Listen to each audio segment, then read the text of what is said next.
బటన్లు ఏముంది, ముసలావిడ కూడా నొక్కుతుంది బటన్లు అని చెప్పి ఇదే మాట చంద్రబాబు నాయుడు అన్నాడు.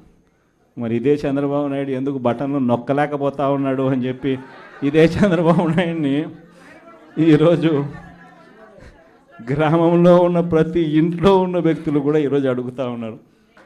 మరి ఈరోజు ఏమంటా ఉన్నాడు, ఎంత మొహమాటం లేకుండా, ఎంత నిస్సిగ్గుగా ఏమంటా ఉన్నాడు, రహస్యం ఏదైనా ఉంటే చెవిలో చెప్పు అంటాడు. ఇంకా ఏమంటాడు, బటన్లు నొక్కిన జగన్ను పంపించినారు ప్రజలు, బటన్లు నొక్కిన కేజ్రీవాల్ను పంపించినారు, బటన్ల టైం అయిపోయింది అంటున్నాడు.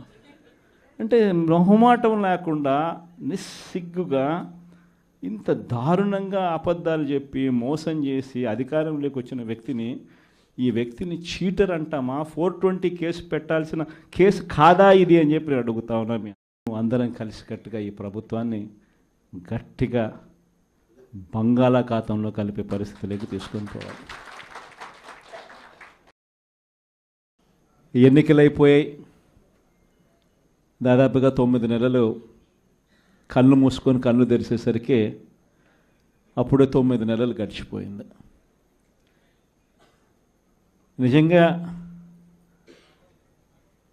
2019 నుంచి 2024 మన ప్రభుత్వం ఉన్నప్పుడు, అంటే వైఎస్ఆర్సిపి జగన్ 1 పరిపాలన ఉన్నప్పుడు మనమంతా కూడా ఆ 5 ఏళ్ళు చరిత్రలో ఎప్పుడు చూడని విధంగా, ఇంతకుముందు ఎప్పుడైనా ఇది సాధ్యమేనా అని అనుకునే పరిస్థితి నుంచి కాదు, లేదు ఇది సాధ్యం అవుతుంది అని చెప్పి చరిత్ర మార్చిన పాలన చూపించగలిగిన పాలన ఎక్కడైనా జరిగింది అని అంటే అది వైఎస్ఆర్ కాంగ్రెస్ పార్టీ పాలనలోనే మాత్రమే జరిగిందని చెప్తాను. ఈరోజు పరిస్థితి ఏమిటి అని చెప్పి ఒక్కసారి చూస్తే, నేను చెప్పిన ప్రతి అంశంలో కూడా ఒకవైపున సూపర్ 6 గాలికి ఎగిరిపోయింది, సూపర్ 7 గాలికి ఎగిరిపోయింది, ఎన్నికలప్పుడు చెప్పిన మేనిఫెస్టో చెత్తబుట్టలోకి వెళ్ళిపోయింది, ప్రజలకు ఇచ్చిన మాటలు మోసాలుగా తేలిపోయాయి. మరోవైపున వ్యవస్థలన్నీ కూడా, ఇప్పుడు నేను చెప్పిన వ్యవస్థలన్నీ కూడా, విద్య, వైద్యం, వ్యవసాయం, గవర్నెన్స్, అన్ని వ్యవస్థలు కూడా తిరోగమనంలో కనిపిస్తూ ఉన్నాయి. కేవలం ఒకే ఒక వ్యక్తి మారాడు ముఖ్యమంత్రి, ఒకే ఒక పార్టీ మారింది, వైఎస్ఆర్సీపీ పక్కకు పోయి టీడీపీ వచ్చింది, తేడా అంతే.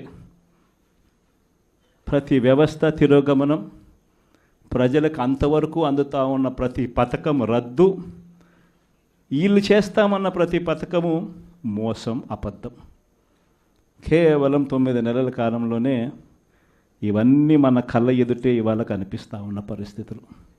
నేను అందుకనే చెప్తా ఉన్నా, ఈరోజు ఓడిపోయినా కూడా చెప్తా ఉన్నా, మనకి ఇంతకుముందు 50% ఓట్ షేర్ వచ్చింది, ఈ ఎన్నికలు అయిపోయేసరికి మన ఓట్ షేర్ 40%. ఒక 10% ఓట్ షేర్ మనకు రావాల్సింది రాకుండా పోయింది. కారణం, ఆ రోజు కేవలం మీ జగన్ అబద్ధాలు చెప్పలేకపోయాడు, అదొక్కటే కారణం. కానీ నేను చెప్తా ఉన్నా, మీ జగన్ అబద్ధాలు చెప్పలేకపోయాడు కాబట్టి అధికారానికి మనం దూరం అయ్యాం.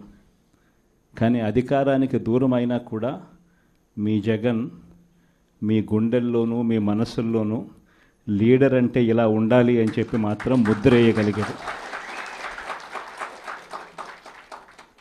కారణం ఏమిటంటే, రాజకీయాల్లో ఉన్నప్పుడు విలువలు ఉండాలి, రాజకీయాల్లో ఉన్నప్పుడు విశ్వసనీయత అన్న పదానికి అర్థం తెలియాలి.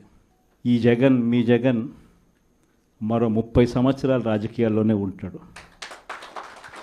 ఈరోజు తెలుగుదేశం పార్టీ కార్యకర్తలు, తెలుగుదేశం పార్టీ నాయకులు ఏ ఒక్కరూ కూడా ఏ ఇంటికి వెళ్ళే పరిస్థితి లేదు. వీళ్ళు కన్నా ఇళ్ళకు పోవడం మొదలు పెడితే